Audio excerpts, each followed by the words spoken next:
It is. Ready to go. Ready to rock and roll. It is Thursday night, ladies and gentlemen. Good evening, planet Earth, and welcome into another edition of the Audible Live here, the footballguys.com podcast. Cecil Lammy, Sigmund Blue, Matt Waldman, and Dr. Gene Bramall here to talk about football, fantasy football, the world of the NFL draft, and what it all means as we go through these news items, these injuries of note. And Bloom, I'm always fascinated by your T-shirt. So what do we got tonight? Oh, yeah, no, I was actually hoping you were going to ask me about my T-shirt. I thought it was going to be my shirt that I picked up in Weed, California, and Weed, California is a real place and a wonderful place on I-10 if you're ever driving up Pacific Coast. But this one is Zacco's Tacos in Culebra, where I know Matt Waldman likes to talk about the island, the island of football mind misfits. And Culebra would be a great place for that. Just if people you want to know, Spanish Virgin Islands, Culebra, untouched, beautiful beaches. If you love the beach, you need to go to Culebra, and it's in Puerto Rico. So it's even you don't have to have a passport to get there. Now, Sigmund, we have about 50 other podcasts that we could do. Yeah, we've never talked about doing a travel one. We should, especially with you. Oh man, Jeez Louise, can you imagine? Travel agent is one of my callings that I've never followed, along with astrologer, cult leader. What other ones? Anyway, I love it, and I love it when people ask about a place that I've been to, and I can give advice. And nothing makes me feel more worthy in this world, even more than when people ask advice about fantasy football. So yes, it is fantastic. We talked about Maui, Culebra, Belize. If you want to know about Belize, India, New Zealand.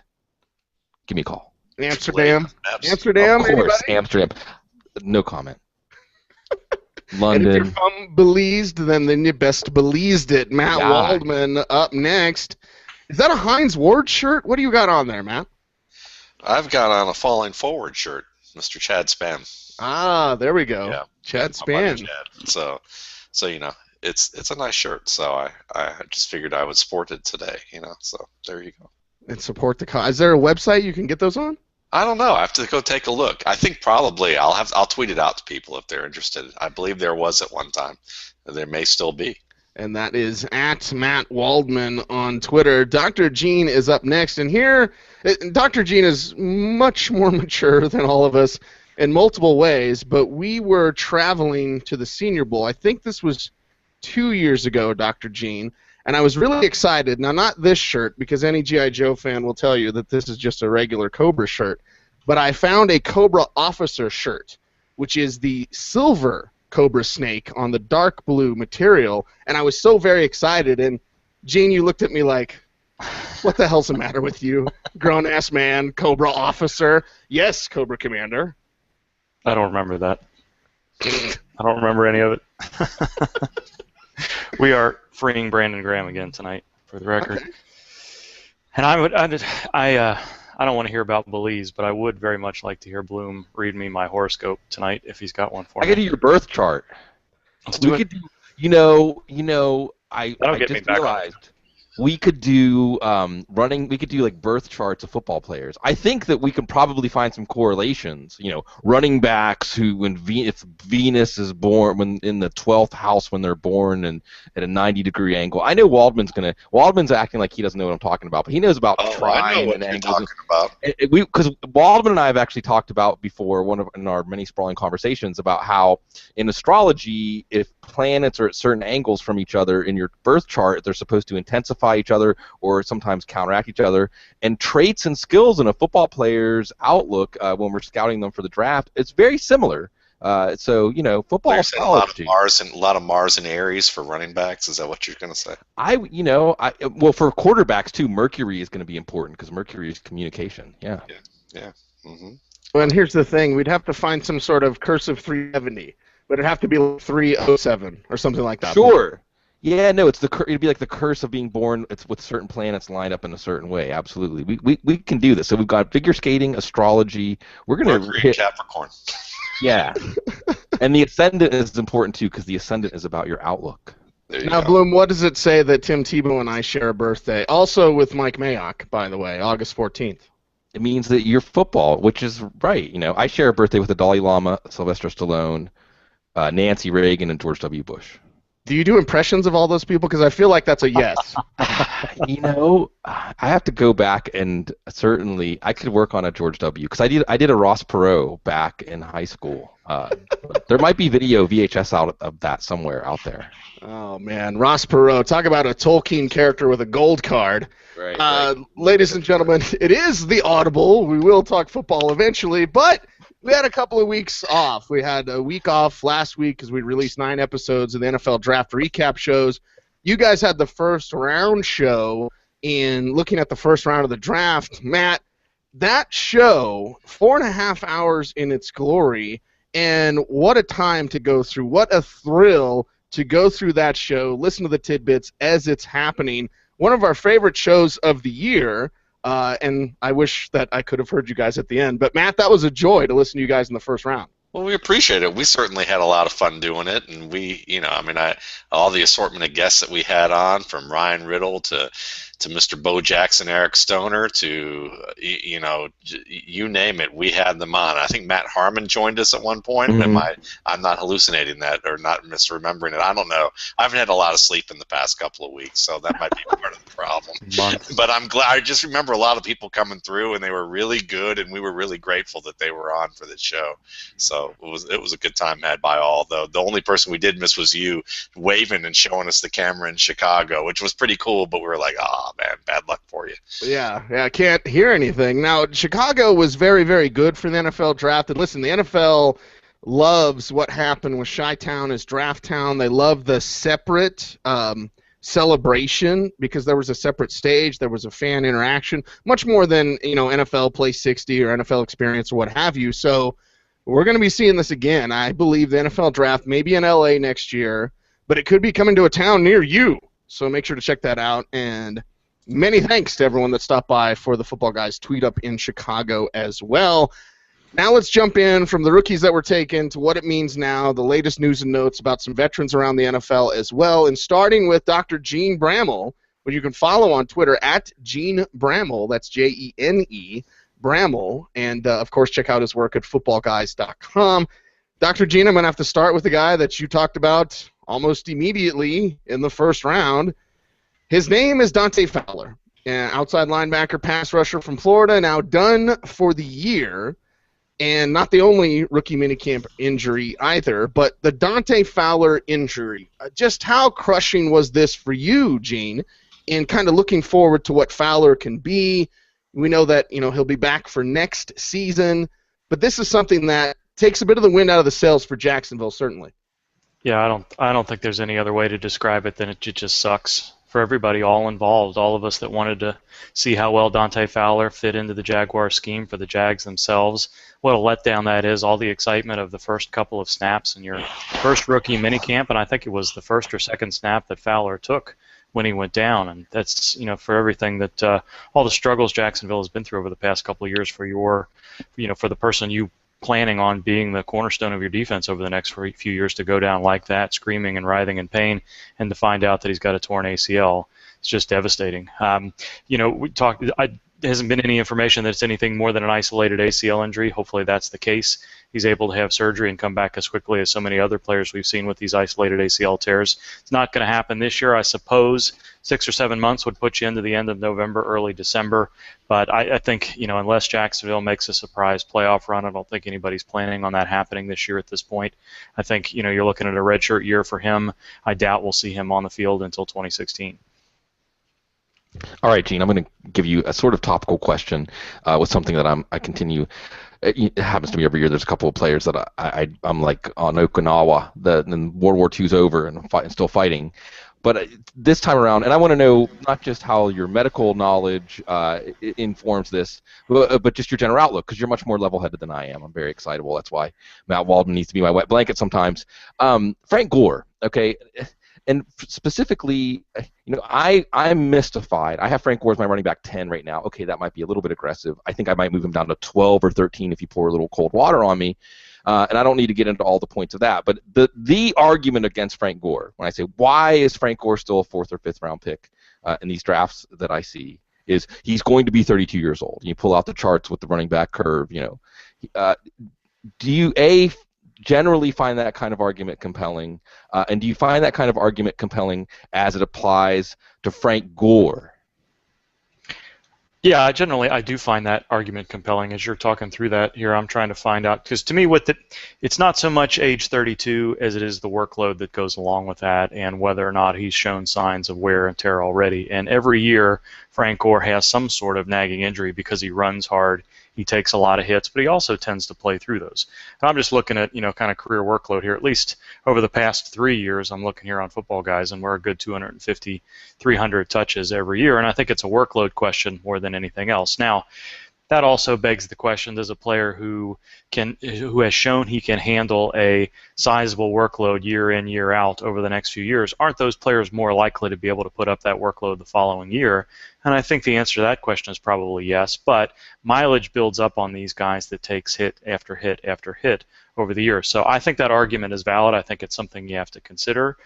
Where you put him in your tiers and rankings this year, I think, has just as much to do with the fact that there really aren't that many top running back options. We just had a discussion on our email list today about MFL 10s and the fact that if you're not taking a running back with one of those first 2 or 3 picks, by the time you get back to that 2-3 turn, you're not very excited about what might be left there for you. So even though you might be concerned about Frank Gore's age and about his workload and about his ability to stay healthy through both of those concerns, he still fits in that particular tier, in that top 8 to 15 range. I don't think there's any question about that. Gene, let's talk a little bit about Robert Turbin. He had hip surgery. They don't have a timetable for his recovery at this point. Do you know anything more about this and how that might impact the Seahawks with an aging but still quite dominant Marshawn Lynch? I don't. Do we know specifically what the hip issue was here? Are we talking labrum or are we talking impingement stuff? Otherwise, I'm not sure. Just from what I didn't see anything specific today. I didn't know if you'd see. I know you follow the Seahawks a little bit more closely than I do, just as a fan. Depending on when the surgery was done, what type of injury it was, whether or not there's cartilage issues involved, labral or otherwise, and usually that's what goes on this time of the offseason so that you have that full time to rehab and get ready. What I saw today was just offseason hip stuff, and that they weren't planning on it being that much of a setback, and that he should be able to get ready for this year. But that's probably going to put him out during OTAs. That might give some of the undrafted free agents that we've been looking at out there in Seattle a little bit chance to make that roster alongside Kristen Michael, sort of see how that goes. But I didn't hear anything so specific about Robert Turbin that made me think that he was in danger of missing this year. Hey, I'm going to interject here and say, by the way, that in just searching for information on this, Rob Rang, who's up in the Pacific Northwest, says that the staff is really excited about Thomas Rawls. Everybody should be excited about Thomas Rawls if they watch him. So make sure to stay tuned for that. The Audible Live each and every Thursday night as we spin you around some injury news with Dr. Gene Bramall. We'll talk some defense. We'll talk plenty of offense. We'll talk motorboating and the Abdullah Coleman debate. That's coming up later in the program. But for now, let's get a Victor Cruz update. Dr. Gene, several news stories come through the wire this week about Victor Cruz improving. Did not experience swelling in his injured knee after running routes and doing some agility drills. He won't participate in minicamp, but he'll be doing some of his own rehabilitation work. He's begun making cuts in his routes, and he labeled himself about 75 to 80% in his recovery from a torn patellar tendon. You've seen all these news items, Dr. Gene. What can you make of it now with this progress, Victor Cruz? Do you think he might be a little bit ahead in the recovery process? Yeah, it's hard to say. I think no bad news is good news. I don't know if that makes much sense or not, but you're going to hear a lot of news reports on Victor Cruz, mostly because he's in a very large media market, and he's a vital part of that offense. People are going to want to know what's going on with him. So I would expect anytime the Giants get together for anything, whether it's a rookie mini camp or the first veteran OTA session or the team's mini camp into training camp, Victor Cruz is going to be approached to answer questions. And I think you're going to hear the same thing from him. I'm able to run routes. I feel pretty good. I haven't had any setbacks. As long as we're hearing those things, I think you can assume that he's on track to take some sort of training camp preparation. Whether he's on PUP for the first couple of weeks and they get through that, time period where we're cutting from 90 down to 75, 70 players, and then he gets on the field and starts doing a little bit more where there's a little bit more reps available for the starters, and they're not evaluating that kind of middle to bottom half of that roster, or whether he's ready to go at the beginning of training camp. I still think that's going to be the first indication we'll have of just how close Cruz is going to be able to be ready for week one. But ultimately, until we see him either through, it's kind of the age of vines now. I almost feel like we're going to see a lot of vines about Victor Cruz running routes on the side as we lead up and get into training camp. Depending on how he looks in those 85 to 90% situations, and then how quickly he can get on the field in training camp itself for those preseason games, that's really going to be our first indication. So no bad news is good news here. We don't want to hear about swelling. We don't want to hear about setbacks. We don't want to hear about him not being available when we expected him to. But again, don't put too much stock in what we're hearing here in April and May. Much more important what we hear in July and August. Gene, I want to just get your general thoughts on the idea of caution when a player has been away from football for a year. And two players come to mind right away. One, Dorial Green-Beckham, and Sam Bradford. It feels like in all the Bradford excitement, or at least buzz about all the changes, we haven't really talked that much about the fact that, assuming he's ready for week one, it'll be the first time he's played in 2 years in an important game. What are your thoughts on the caution that goes along with players that have been away from football for a year? I wouldn't be too concerned about a player being away from football for a year, except in those cases where we know there might be some sort of work ethic issue or a history of conditioning slipping if they've not been able to stay up on what they're supposed to be doing. Green Beckham probably falls into that category a little bit. There were good reports from his Oklahoma fall practices while he wasn't able to play with the team. His practices seemed reasonable and realistic. And the same goes for Bradford. Bradford, I think you have to be worried about a little bit because of what we heard earlier in the season where he wasn't sure whether he was going to continue to play or not. He was contemplating retirement. That makes you a little bit concerned that, not that he wasn't putting full time into his rehab, but that maybe there's a mental side of the game where he's less likely to trust himself on the field when we finally get to that point. So I think there's more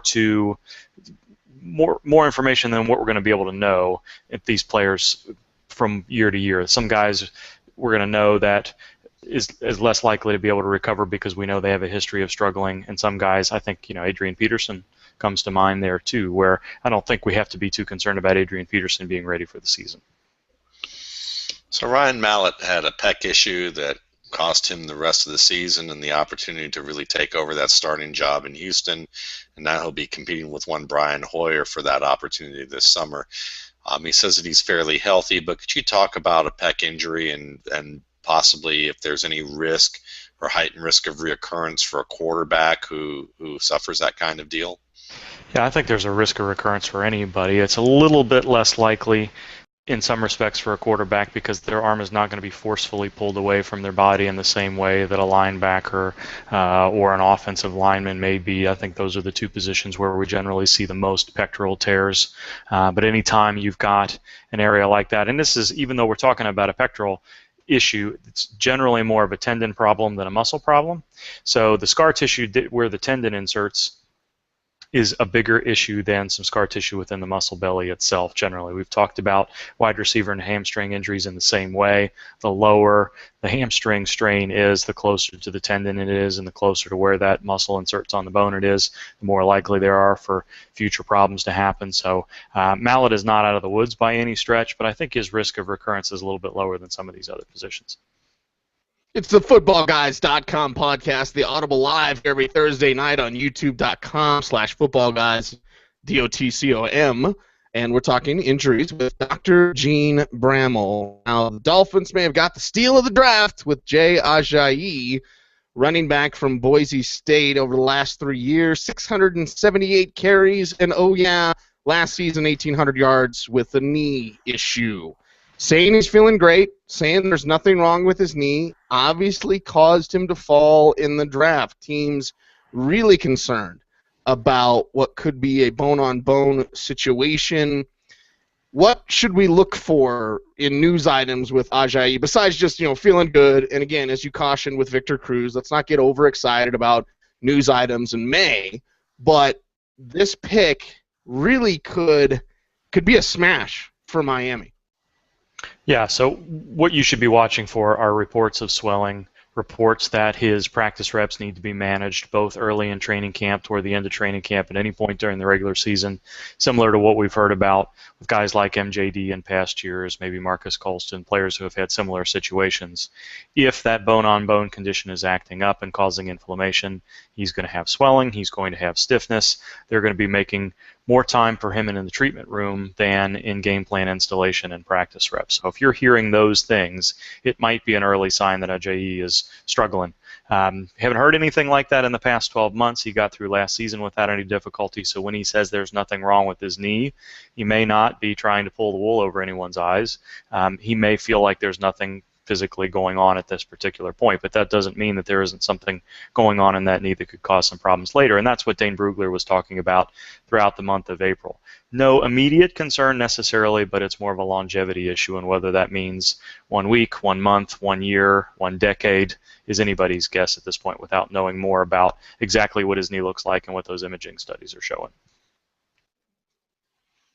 So I'm going to ask you about your wonderful combined rookie draft board, mixing IDP, being fearless enough to do that, and joining me. I want to ask you about Randy Gregory, because you've got him, and it's funny because MFL has classified Vic Beasley as a linebacker. We'll see if that changes. But Randy Gregory, I'll toss a little bit of information at you and see whether this changes your thoughts on Gregory at all. But it came out this week that, one of the names that matters here is Rod Marinelli. So they have Rod Marinelli and Charles Haley, quote, in his ear. Put his locker next to Des Bryant. And his workout partner will be Lyle Collins. And more than the specifics, I'll say, personally, I like that there is a program, that they're doing something.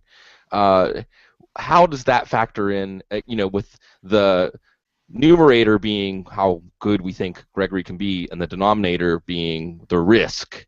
How does that make you feel about the risk? I did not slot Randy Gregory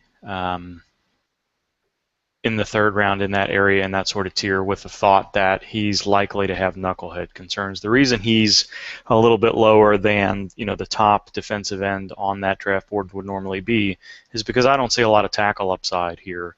Even if you go back to the very best Tampa 2 guy, Simeon Rice, that caliber player, you're looking at a player that's going to struggle to get to 40 solo tackles because he's playing the run on the way to the quarterback. He's playing off that weak side and coming downhill in pursuit. Now, there have been some Robert Mathises out there that will get into that 40 to 50 solo tackle range, but I don't think that's going to be Gregory for at least a couple of years. We talked about Gregory a little bit, and I like the way he plays the run, but I'm going to have a very hard time projecting him to 40 to 45 solo tackles, or more specifically 30 solo tackles that don't involve sacks.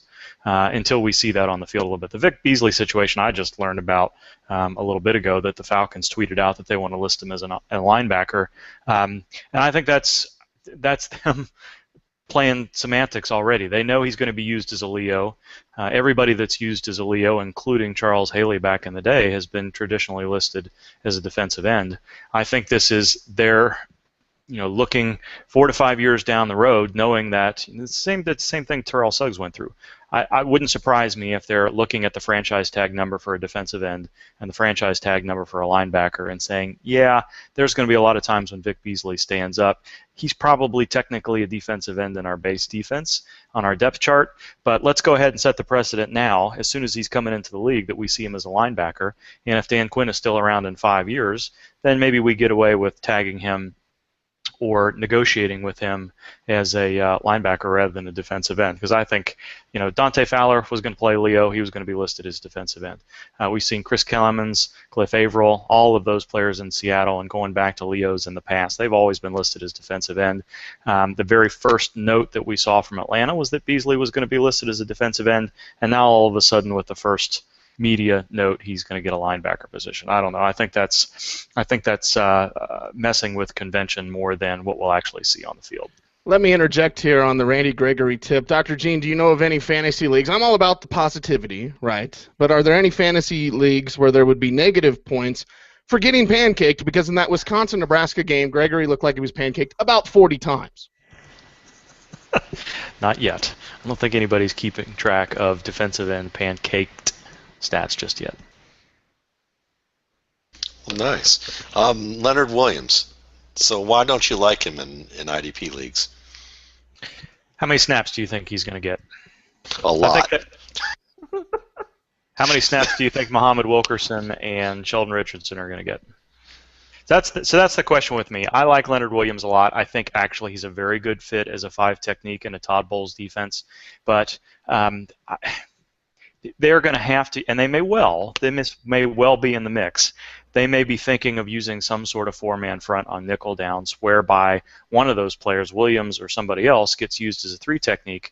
But I just don't see. So if you assume that the Jets are going to take 1,000 to 1,100 snaps, and that's probably generous because that defense is a little bit better than that.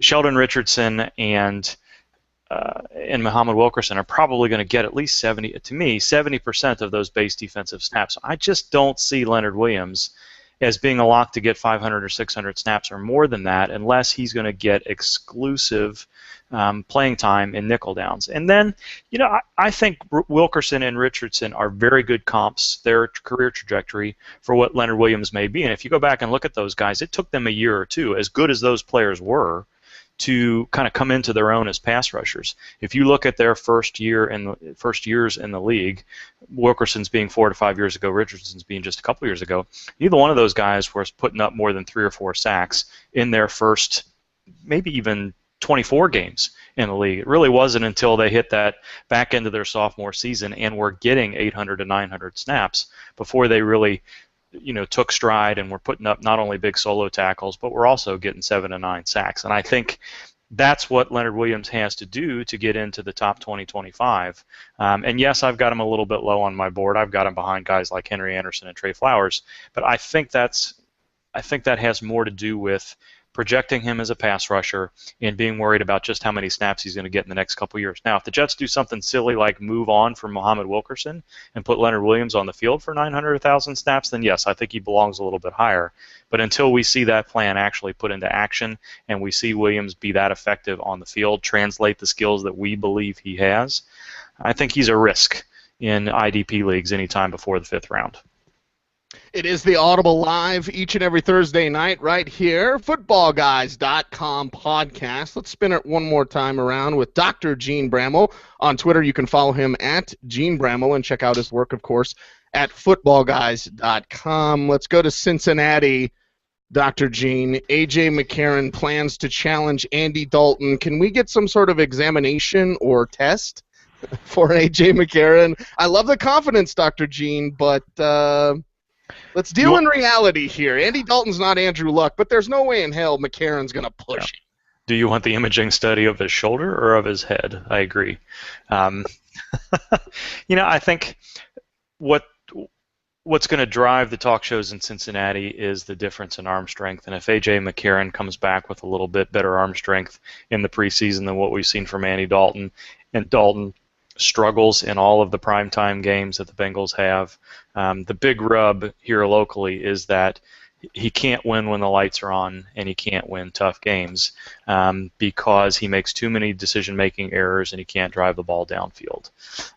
But despite those concerns, I don't think A.J. McCarron or Terrell Pryor, who's also driving some buzz after getting signed after a tryout this week, is anything close to the answer here.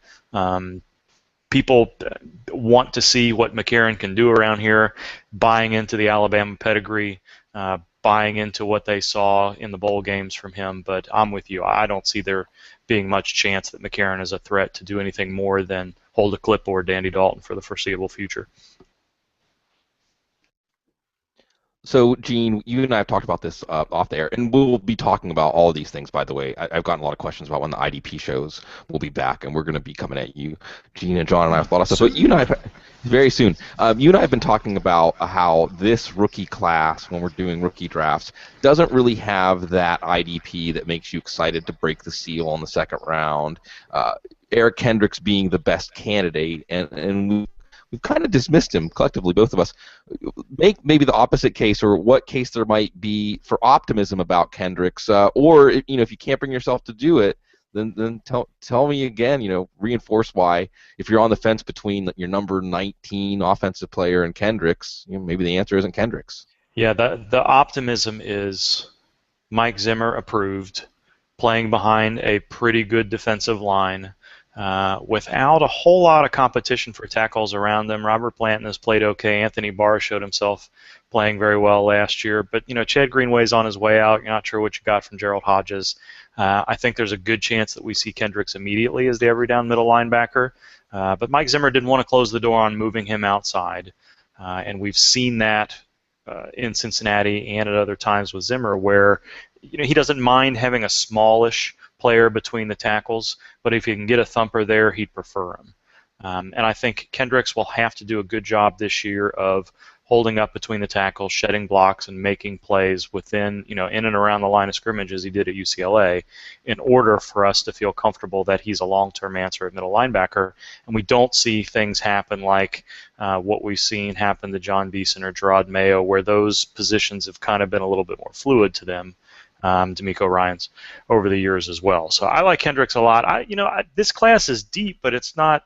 There's just something about each one of these guys that's a nagging doubt. I mean, Stephon Anthony, Denzel Perriman, even Paul Dawson. I'm not huge on Benardrick McKinney, but Shaq Thompson, even Jake Ryan might be. I mean, there's a lot of guys that might project every down roles.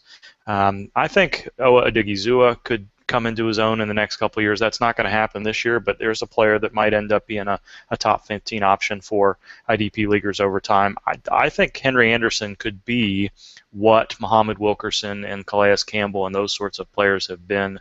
There's not going to be another J.J. Watt, but we've said over the years that you just can't ignore 3-4 defensive ends anymore, guys that can get upfield and control their blockers and play the run as well. Henry Anderson's got that amount of value as well. None of these guys easily project into the elite tiers, but I think they're all going to be valuable players.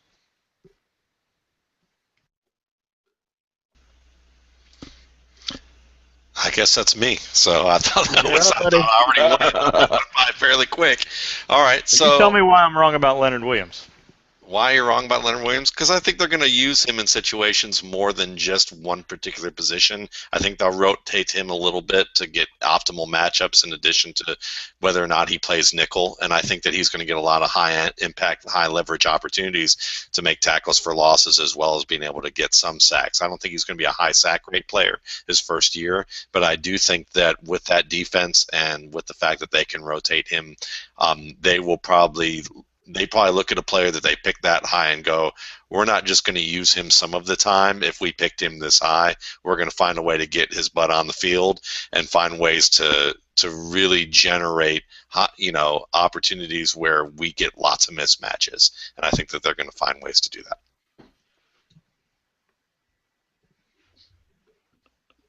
Yeah, and I don't disagree with that. I can't remember. I'm trying to find out where I posted the snap count numbers for guys like Wilkerson and Richardson and over the first couple of years, because both of those guys sort of fit into that category as well. Not quite as high first-round picks as William was, but Wilkerson was up there pretty high. It's different coaching staff, though, so I don't disagree. I have high hopes for Williams, but I think in this next 1 to 2 year window, I'd be nervous of where his ceiling will actually lie in comparison to where his floor is. I can't find it. I'm going to interject here, and I'm going to talk about something that is going to be nails on a chalkboard for Gene.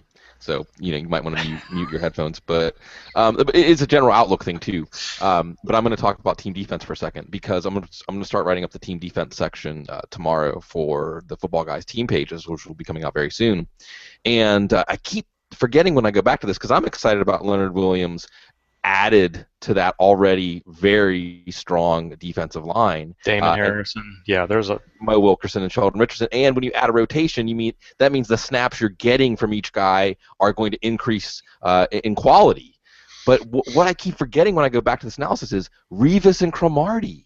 So these two factors create a feedback loop where you're throwing things at the opponent offensive line, where somebody out of these one or two of these guys are going to be one-on-one against a guard or a center or something, and then you have Revis and Cromartie, who are ball hawks and who are not necessarily going to be very encouraging about making quick passes. These guys are going to be able to play very aggressive. They're already inclined to play aggressive anyway, but now they're especially going to play aggressive. And look, Calvin Pace and Jason Babin, Quentin Copels. I mean, these guys aren't horrible pass rushers. Sure, you don't need to have excellent edge rushers. And I just see those two factors as a potentially very combustible combination.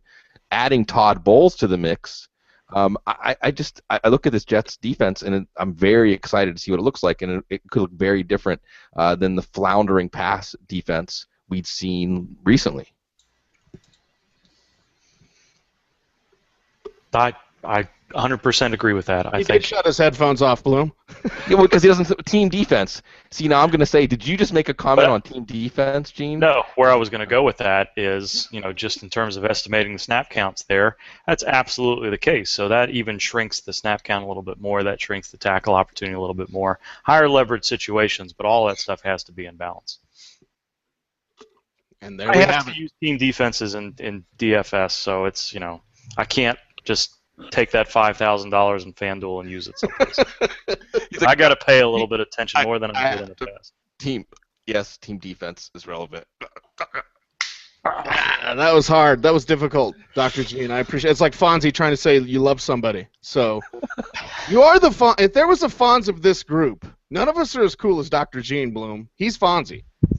Oh, he definitely is Fonzie. No, like I used to say, Gene Bramall, brought to you by Xanax. The 45-year-old hanging out with the youngsters. Yeah, that's rough. Hey. That's okay, Dr. Gene. I'll be Mrs. C. You follow Dr. Gene on Twitter at Gene Bramall. Check out his work at footballguys.com. And certainly appreciate Dr. Gene's time as always. Before we move on to the news segment of the show, Dr. Gene, I'm a sports radio snob.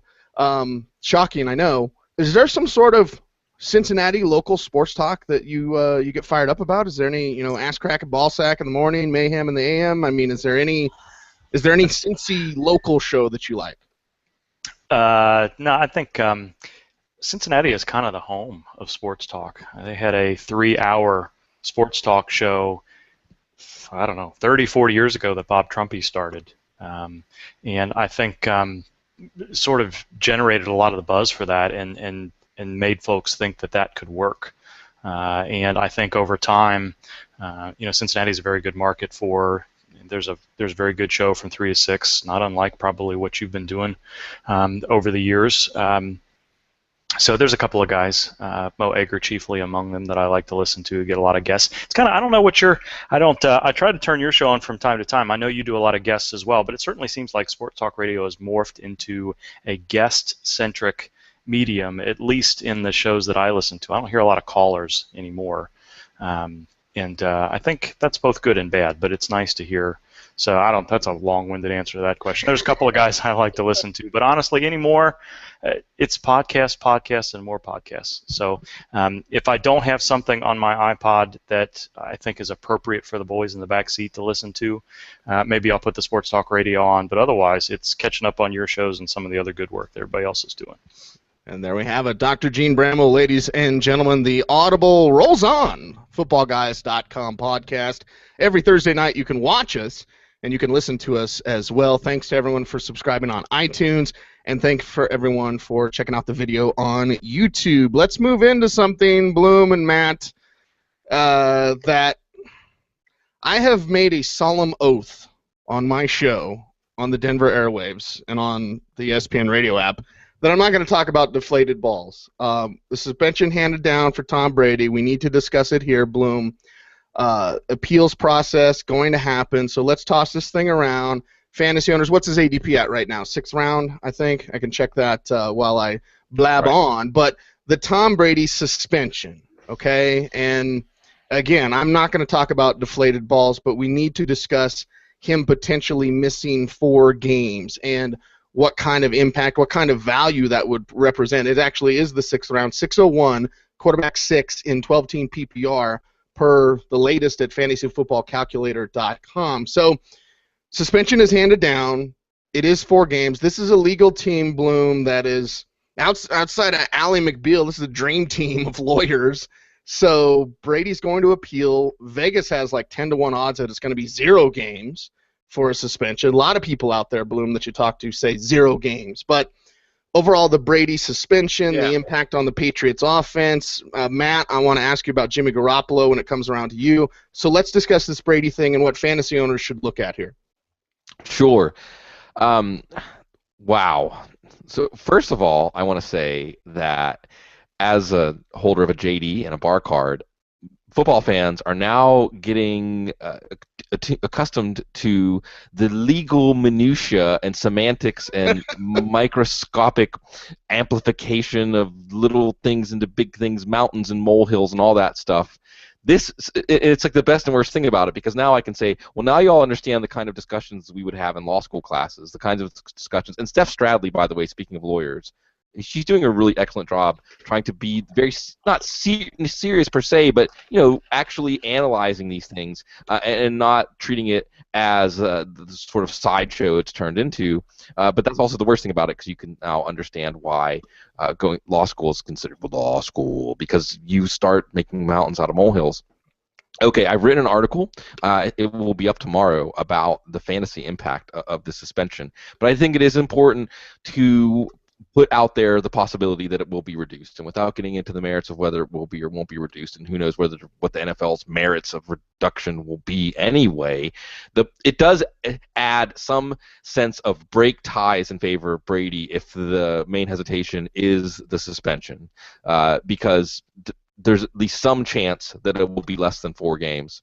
And as you said, there's some chance it will be 0. And bringing up Vegas had the over-under on his suspension at 3.5 games. It's going to be interesting to see how those bets get called in if it gets reduced. But the point is, Vegas, they're tuned in. Now, somewhat Vegas is basing that off of talk, but talk originates from somewhere.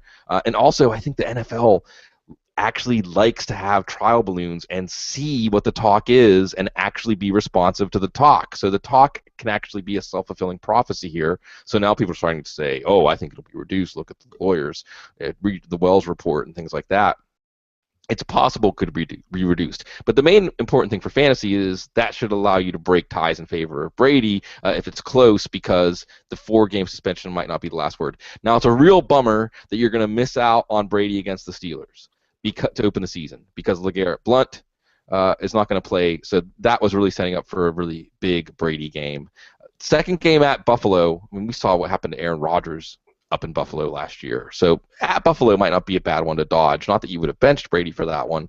And then you have Jacksonville, and that's kind of a bummer too, although Jacksonville's defense might be improved and Jacksonville wants to play bully ball. And then you have Brady's bye in week 4. So the important thing here to bring up is you were going to have to pick up a quarterback for week 4 anyway if Brady was your number 1 quarterback.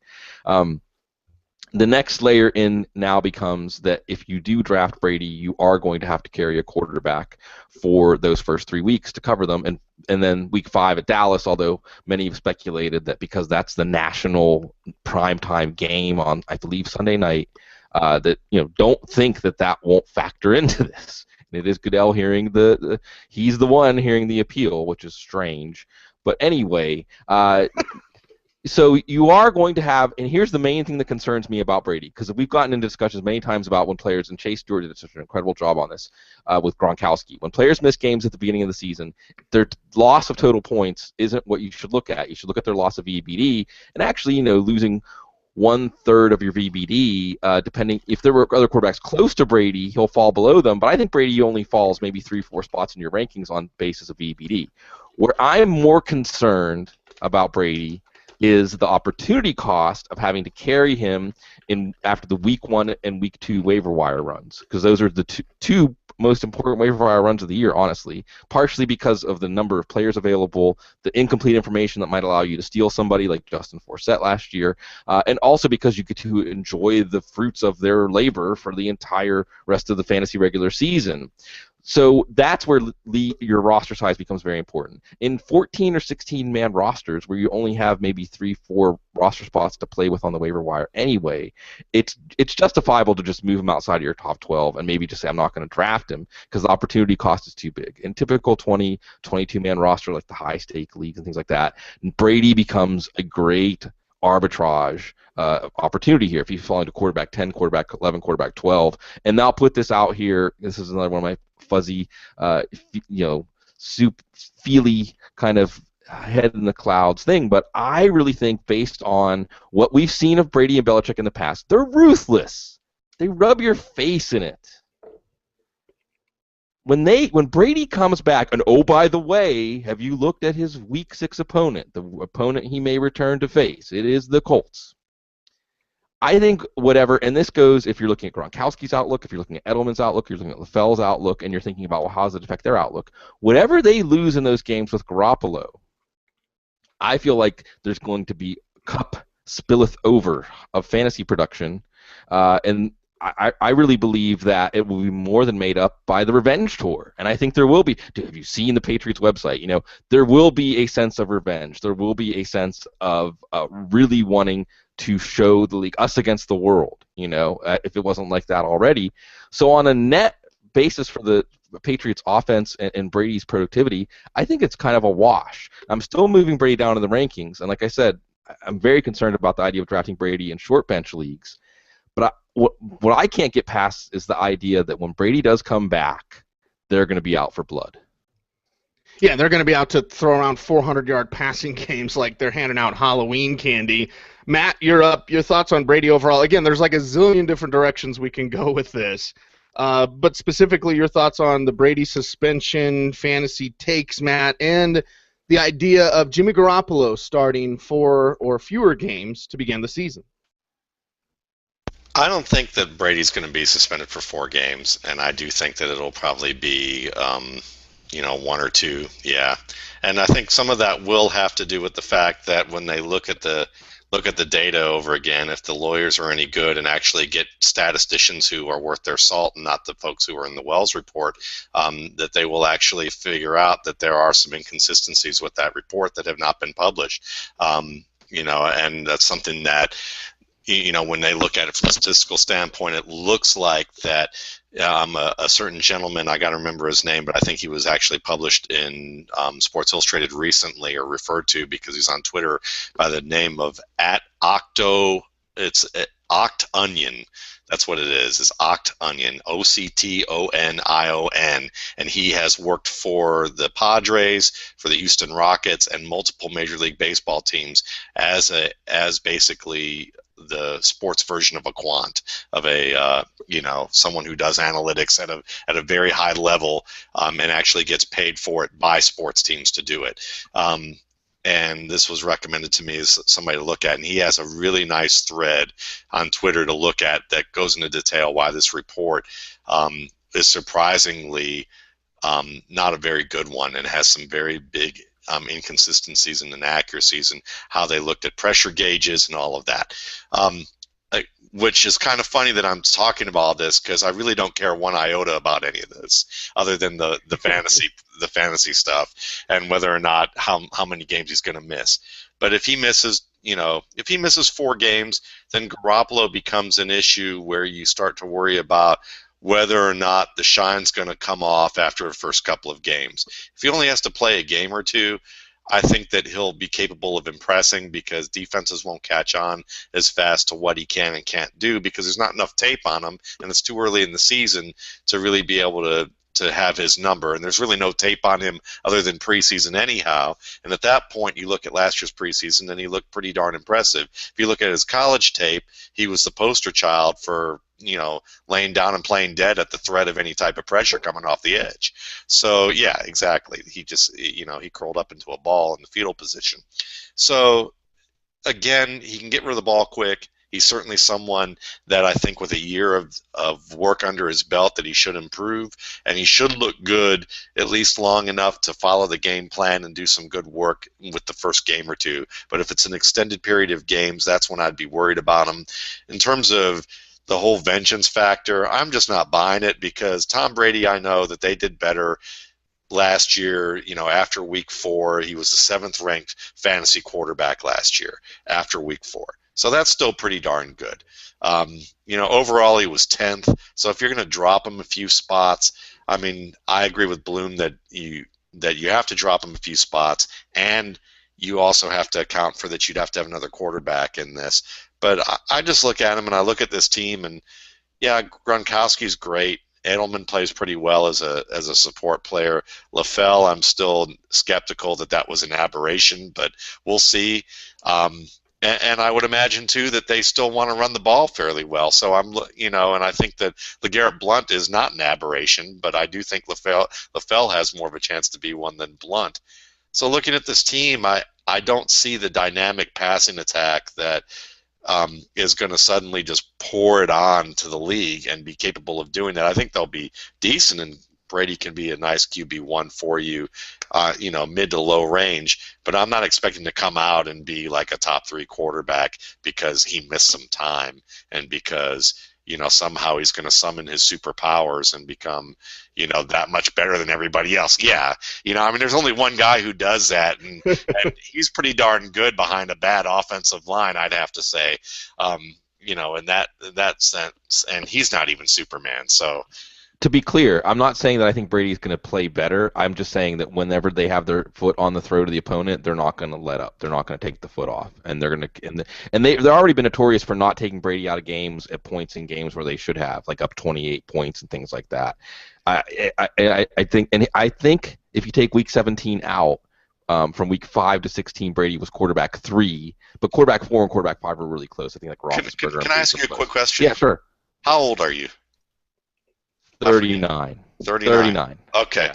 Well, Tom Brady's getting close to your age, yeah, and I know that Dr. Gene can say that they will probably want to take him out of games fairly soon, as good a shape as he's in, because things kind of slip and tear and cramp up, and I have a feeling that I'm just a little skeptical at this age. I mean, we got Peyton Manning just flopping on the field just so he doesn't take a sack right now.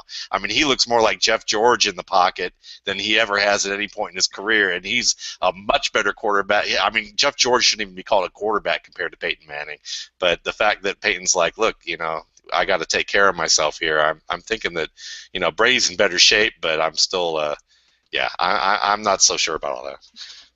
I'm not a doctor, but I do listen to Dr. Gene Bloom. When it hurts to pee, it's time to go. Yes, a little penicillin will clear that right up. Let's talk about clearing up that damn Patriots secondary. Bloom, Matt, let's ride on this. And talking about Brady maybe needing to throw the ball a lot. Bloom, you talked about the team defense. Dr. Gene, earmuffs. But you talked about Revis. Awesome. He's not in New England anymore. Arrington gone. You look at Malcolm Butler, Bradley Fletcher, Logan Ryan. I mean, this is their secondary. If you're going up against a Luck and it's 7 wide receivers, they're just going to go 7 wide. Maybe Brady has to put it through the air a lot, Bloom, because of the struggles of this secondary specifically. That position has been hit hard this offseason in New England. It was a bizarre release, honestly. And you saw the Ravens, of course, there's Ozzie. Scoop him right up. And, Arrington wasn't like he couldn't play. He wasn't a disaster. And as you said, when you look at, we talked about it, Revis is gone. Brandon Browner's gone. Perhaps maybe they're moving Devin McCourty back to corner, but then Devin McCourty playing free safety is part of the reason that these guys have been able to play. Malcolm Butler, hey, maybe because you were so great with that one play in the Super Bowl, it just seems suspect. So I agree with you. This is one of the more baffling moves of the offseason. It is taking away from a unit that needed help anyway, that was going to come into this season in a kind of rebuilding mode anyway. So it's very, very strange to me. Well, and let's look at it this way, Matt. If you look at the AFC, there's 3 teams to focus on at the top: Denver, New England, and Indianapolis. Indianapolis with their own offensive line and defensive woes. Let's just get another receiver. Although talented, very talented. But Colts, they'll put it up through the air. New England, it just seems like they're going to have to put it up through the air. Denver, on the other hand, though, with that 3-4 Wade Phillips defense, this is a running team in Denver now. So, Matt, your thoughts on the defensive woes in New England maybe causing Brady to throw a little more?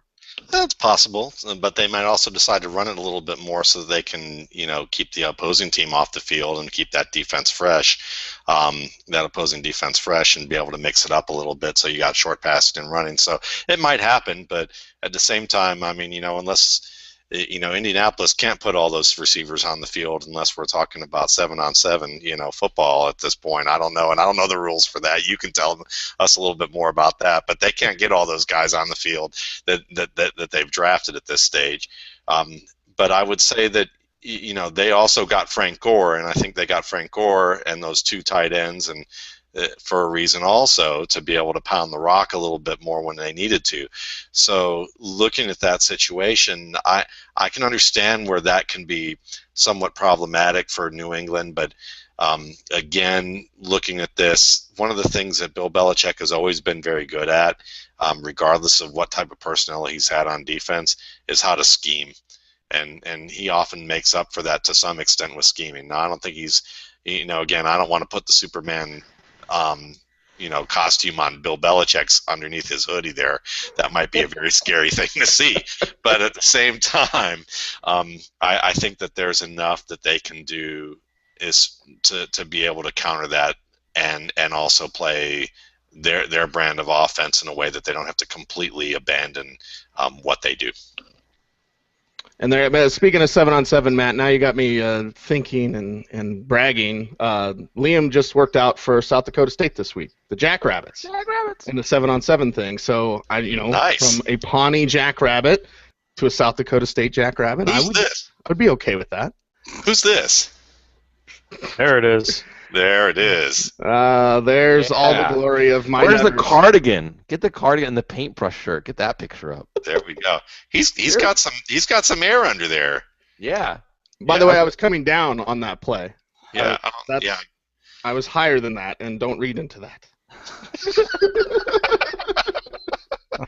It is the Audible Live. Speaking of high and speaking of weed. Let's talk about Le'Veon Bell. Bloom, you're up first in this situation. Bell coming out and saying, yeah, he's okay. Didn't have a problem with the 3-game suspension for being charged with possession of marijuana and driving under the influence, saying, quote, I made a mistake. I'm just going to have to do my time, whatever the final decision may be. Get past it and get ready. Continue to be the great football player I know I can be. Leonard Williams filling in for Le'Veon Bell during this ban. And your overall thoughts on the Steelers' youngster coming back? Yes.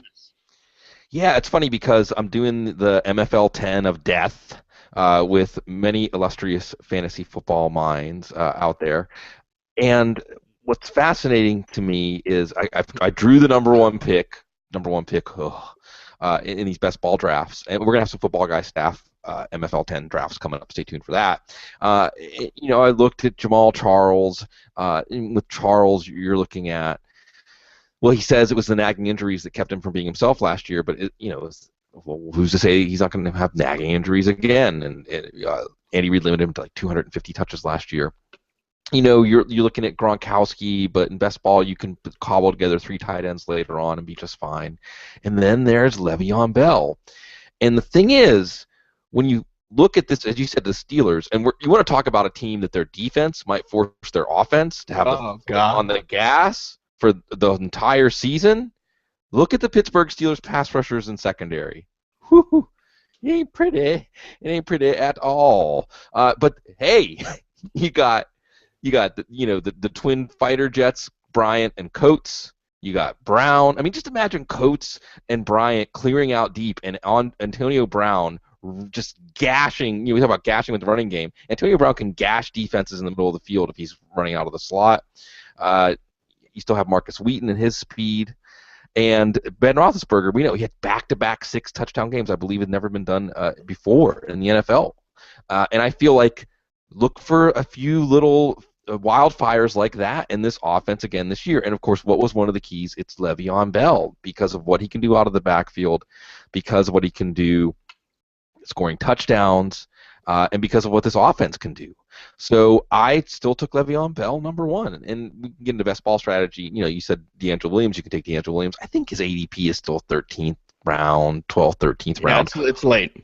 It's late, and you get those 3 games covered. That game, and the other thing is this: you can look at the early schedule, and you can maybe pick a running back or 2 on your bench because you like some matchups in those first games. The point is, if you take Le'Veon Bell early in your draft, whether it's best ball or redraft, Rest of your draft, you know that you have to cover those 3 games. So I still can't, especially in PPR, because of what Bell can do as a receiver out of the backfield, and just because this offense I think is going to be guns a-blazing.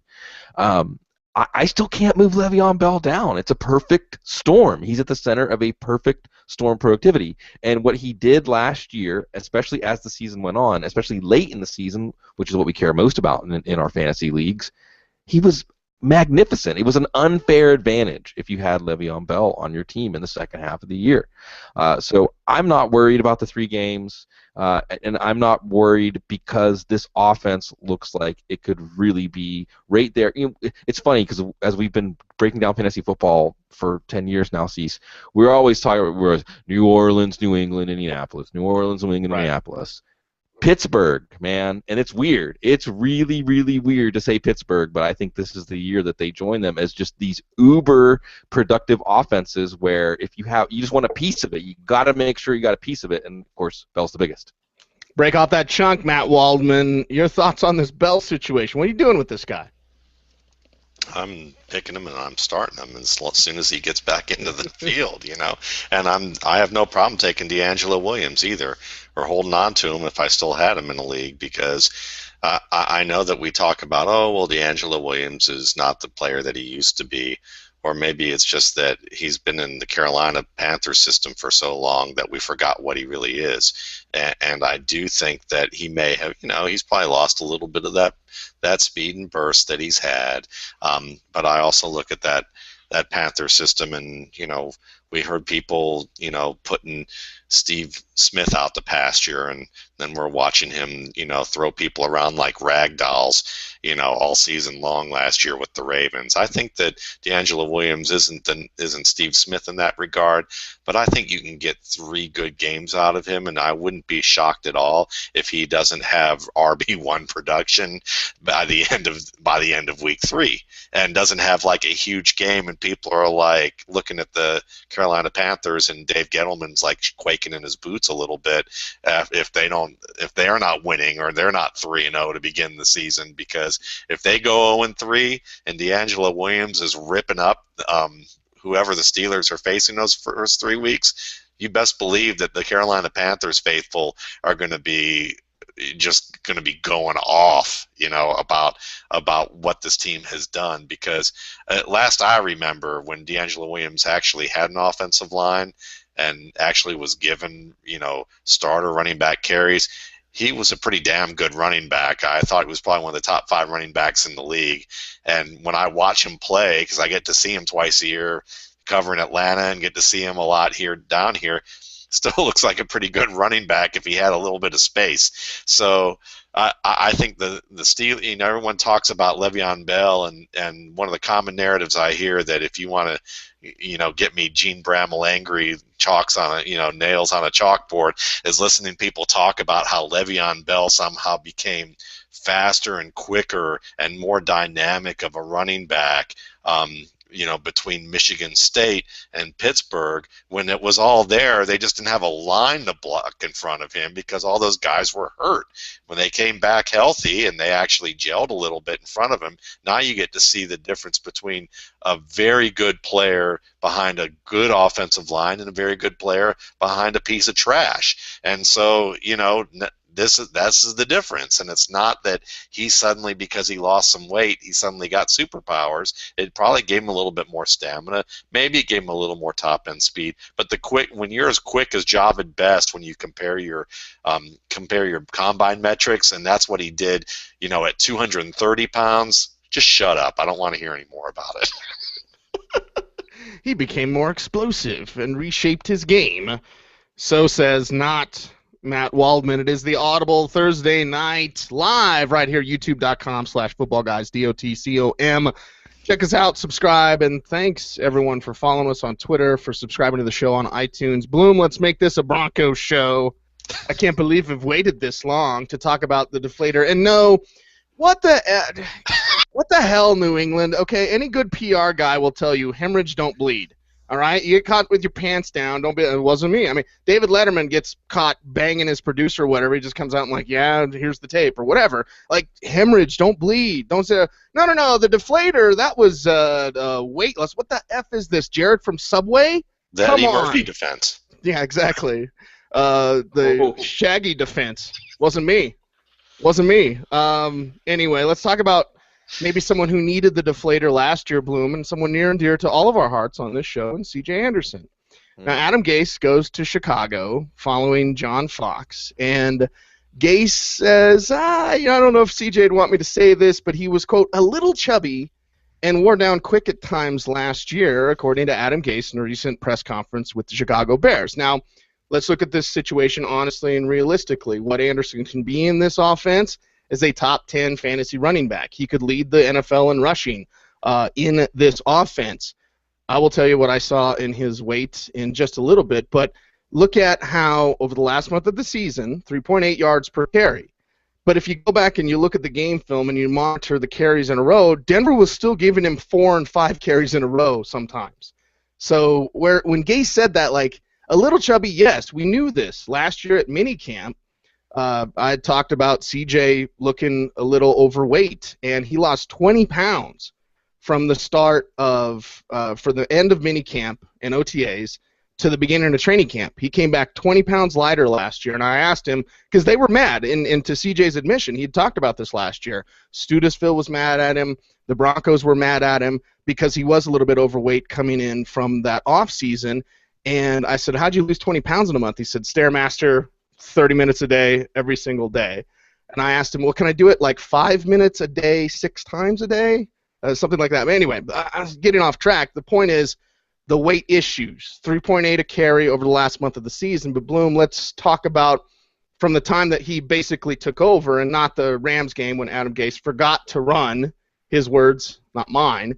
And C.J. Anderson led the NFL with 648 yards rushing over the final 6 games of the season. C.J. Anderson had 779 all-purpose yards, only third in the NFL behind Odell Beckham Jr. with 853 and the aforementioned Le'Veon Bell with 780. So he was a yard behind Le'Veon Bell. Now people coming out, oh, you see the ADP. His ADP did drop, Bloom, because it was a little bit higher. It was in that top 10. Now I think it is right at 10. Currently, when I saw Anderson out at veteran minicamp and we did the bro hug, and usually I look at guys' bubbles. How's your bubble looking? I spend a large portion of my day looking at men's rear ends. But in the bro hug with CJ, I can tell that his upper body was larger, and he didn't have the little gut or big gut like I have. So you see the work that he's done on his physique this offseason. I see that as a very good sign. I know the team is very happy about that. But Bloom, when you read this story, you heard about Gase taking the, saying he's a little chubby. What did that do with your thoughts here? And let's break into this Broncos offense, which, as I said earlier, this is a running team now. Sure, and it's funny because you're right in that if you look at the factors, Anderson's the starter, okay? Monty Ball's not going to challenge him to start. Anderson showed us in the second half of the year last year he can produce at an elite, not just a running back one level, a top 3, top 5 running back one level. And Gary Kubiak. Look what Gary Kubiak did for Justin Forsett. Look at what Gary Kubiak did for one of the guys that you might take around the same time as Anderson, who has his own risks, Arian Foster. So, in reality, unless you're projecting Anderson to get hurt, you should be projecting him as a top 5 running back. Where's the hesitation? Where's the pause? Why is he not a top 5 running back on my board? Although he's not that much farther out of there. I was enjoying getting him in the late second. Now you're not getting him in the late second. His ADP might have ticked down a little bit, but it's more mid-second now. But still, second round, C.J. Anderson, that is tolerable. But there is that risk. And, see, both of us, because we've been pounding the drum for C.J. Anderson, and Matt has been pounding the drum for C.J. Anderson, and Ryan Riddle, before any of us, was pounding the drum for C.J. Anderson. It's like, why weren't they playing him? Why weren't they playing him? This is exactly the kind of thing that is the reveal of the why weren't they playing him. I mean, it's consistent with a story of, wow, once that guy got on the field, he looked like he's clearly their best running back. What's the deal? It's usually something like this, or it can be irrational coaches. But the point is, so it is worrisome. And the fact that he's only done it for that half a year is worrisome. So I think this just solidifies that Anderson belongs in that 7, 8, 9, running back 7, 8, 9, 10 range. You want to take him as your running back 2 in the round if you can, or as your running back 1. He's fine as your running back 1 if you have a top wide receiver or Rob Gronkowski as your first round pick there. So I think it just, you always couldn't move Anderson quite up into that tier, into that Charles, Lacey, Lynch kind of tier, and this gives us that reason why that we could intuitively sense was out there. Well, and here's the thing. We often forget CJ was inactive for that game last year. Bloom, I told you privately. I never said it on the airwaves, but I talked to you privately. When CJ sent me that text, he's like, I don't know what I'm doing wrong. I don't know why I'm inactive. And he was very, very upset. But he used that as motivation, as fire. Matt, we've talked a lot about guys, and I can't remember the conversation, but I was at the NFL draft, and I was talking. Gary Brown happened to come up, and that always puts a smile on my face. In fact, I was talking to Tom Gower. That's where it was, because he's an old-school Oilers fan. And I was like, well, is it Earl Campbell or is it Alan Pinkett? Like, where does your Oilers fan start? And it was more the Pinkett, more in the 90s.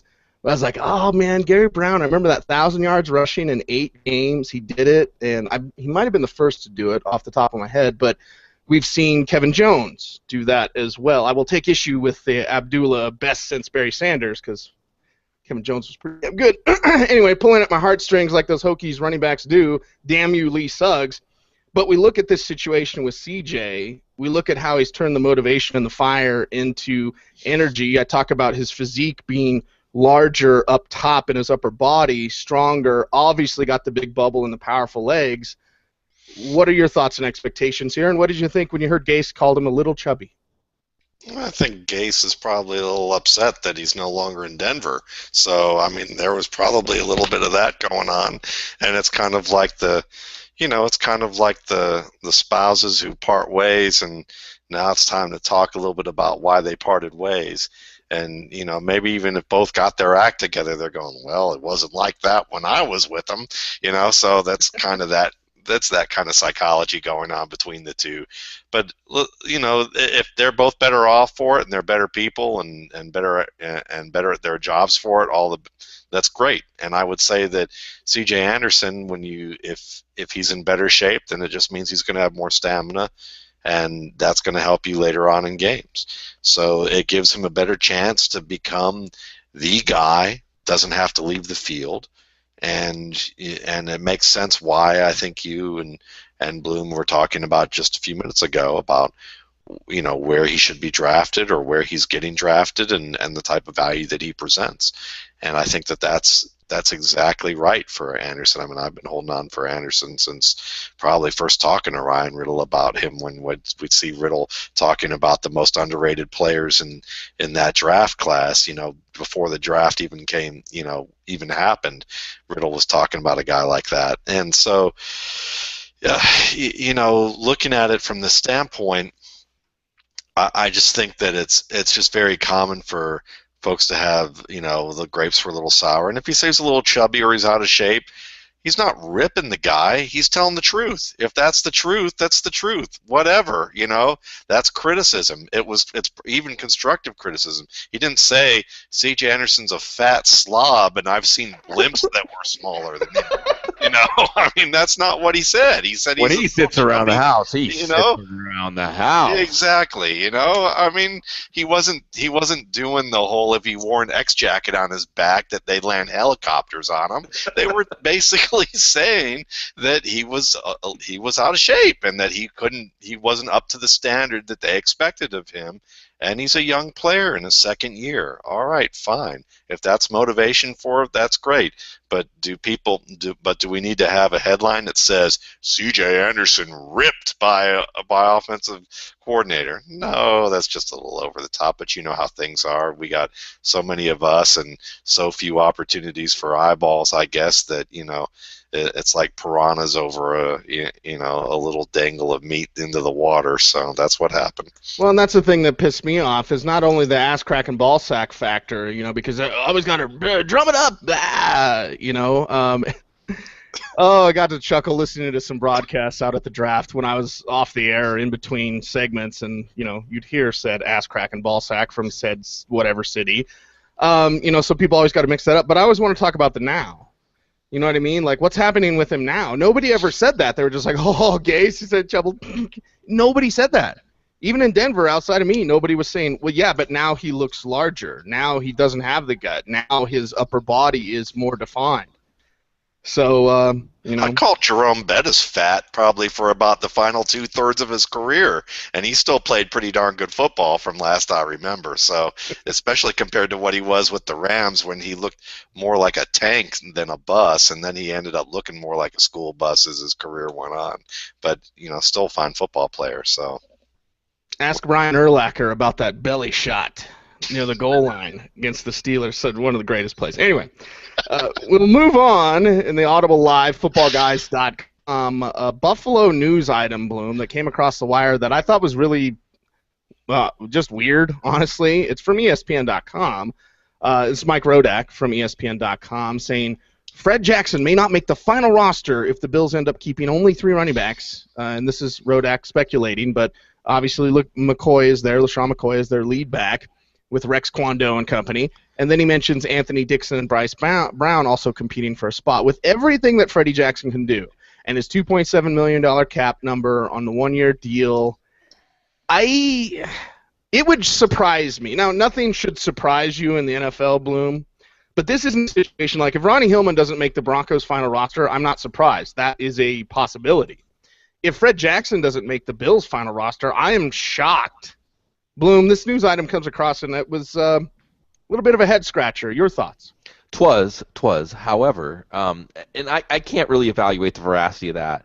However, his price, his age, and perhaps the depth chart there in Buffalo, and they drafted Carlos Williams, who, while he's a different player than Fred Jackson, I think you'd roughly use Carlos Williams the way you use Fred Jackson. So, I can see with Bryce Brown, with Boobie Dixon and Carlos Williams, and if Williams has a good camp, then he becomes expendable.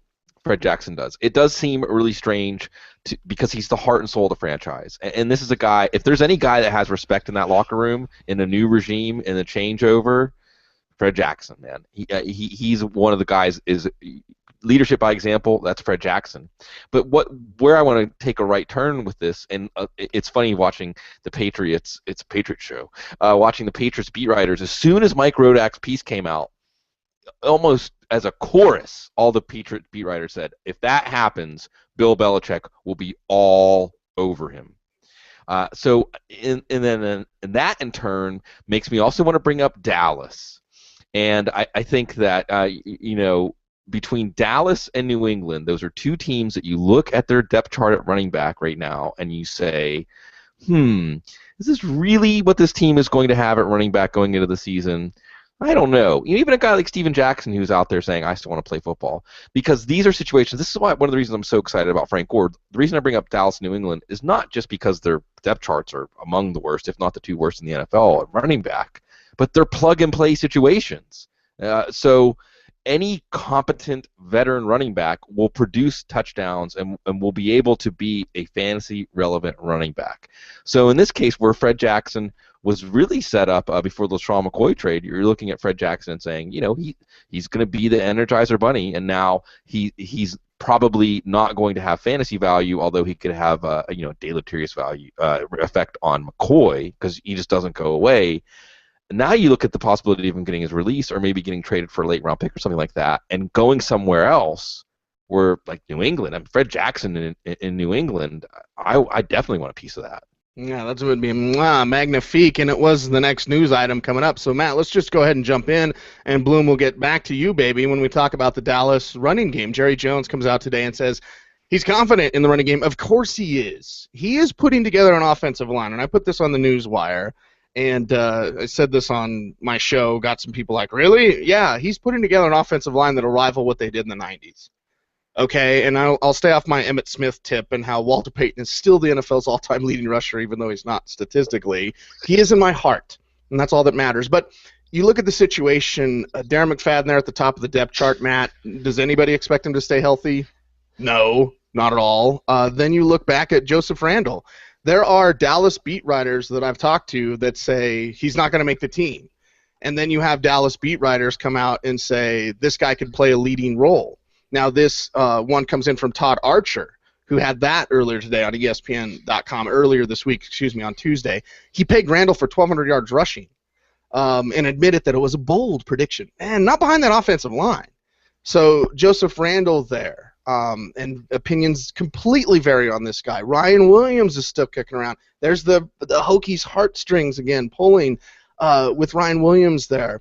Lance Dunbar, and anyone behind this offensive line. This is a situation fantasy owners need to take note of, because if you're halfway worth of shut your mouth and you're in Dallas's running back position, you're going to be productive. Jackson would be brilliant there. Your thoughts on the Jackson thing, Matt, but also this Dallas thing as we'll switch into that. And Bloom, you're up next. I kind of look at it this way. With the Fred Jackson thing, I mean, he is certainly a fine player, and he could probably do a decent job for a team for a year at least, and that would be fine. So, I mean, it would be putting him back in, keeping him in the AFC East would probably be the best situation, probably be the one that would be the most enjoyable to watch. As far as Dallas is concerned, Dallas is kind of like, to me, these running backs, or actually the people talking about these running backs, they kind of remind me of like that 20-something kid who's gone to an Ivy League college but has no bleeping idea what they want to do with their life. You know, so like every other week they're like talking about the new major that they're going to try, or that they're like really they're really just invested in one thing to the next, and you know, like 2 weeks from now that they're going to go from wanting to be a marine biologist to, you know, maybe quitting school altogether and going to a culinary academy. It's just like, to me, this is what's going on with the Dallas depth chart. It's just the beat writers kind of going, well, you know, let's spin the roulette wheel and see where it lands and talk about their strengths and weaknesses until maybe we see something in camp. I look at this, and McFadden, I mean, McFadden's worst years at you know, with Oakland were really more behind his own scheme than a gap-style attack. I think Dallas is equipped enough to be able to do enough of a combination that McFadden will play fairly well if he can stay healthy, which again is that big deal. I still don't think he's the optimal choice. I think if Lance Dunbar was McFadden's size or a little bit bigger, he'd probably be the best running back on that depth chart, because I think he's the most talented. Randall, to me, yeah, I mean, I think he's I can understand why people think that he might not even be with the team.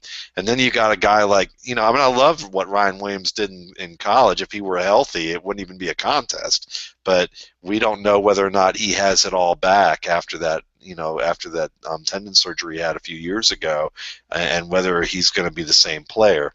And that leaves us guys like Sinjin Days, who played the B-back at Georgia Tech. And certainly you like his size at 230, I think is his size, 6 feet 230. He's got pretty good burst, but he's a new guy, so it would be a year of adjustment for a team that's in a playoff window, you know, to contend.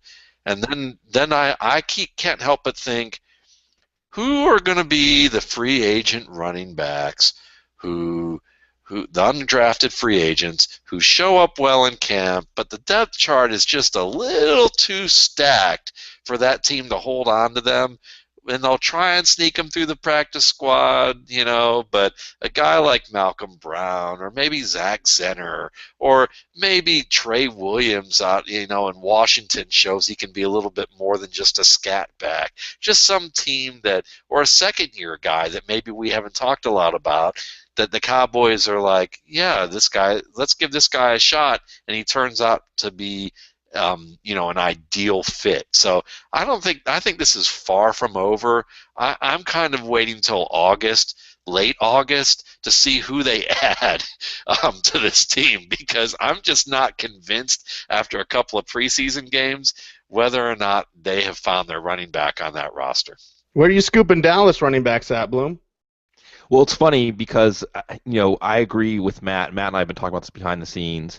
And I just think that it makes sense that I agreed with Dallas not drafting a running back because of the way the draft fell. I mean, assuming, they had Gregory, maybe not taking Ajayi in the 4th round is one we'll look back on. But I'm saying that they didn't force a running back pick because of things like this. It's why I'm picking up Thomas Rawls in every rookie draft I can, because Dallas wanted him. Now Seattle's excited about him. Dallas wanted him. Maybe that'll force Seattle to keep Rawls on the roster, and that's not a bad thing either, by the way, if for Dynasty. So again, Thomas Rawls, remember that name. And by the way, another thing I want to bring up just as a quick aside, because you guys are going to love this. I was talking about Thomas Rawls on Twitter last night, and who pops up but his mama? His mama pops up, and it's a really good reminder that these are, every single one of them were like, he's going to be great. He sucks. Why are they slapping? Well, we're talking, and I include myself in this. All right, we talk very cavalierly about these kids' futures, and I say kids because we're all getting up there, guys. In not just these individual players, but families, coaches, friends, girlfriends, mentors, and so on. So many people have been pushing all this energy, and all these kids are like the point of the spear, trying to make this happen. And it's a human drama. It's a major human drama, and we're just saying, oh, he's going to suck. Oh, they wasted that pick. Oh, this guy's not going to make it.